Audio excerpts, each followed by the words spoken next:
सुधा, घाबरू नको बाळा. अगं खूप वाईट वागलो मी तुझ्याशी. जे करायला नव्हतं पाहिजे ते करून बसलो.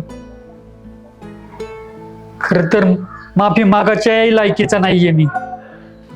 खूप मोठं पाप केलंय मी. हे सगळं मला तेव्हा नव्हतं समजत, आता समजलंय ग.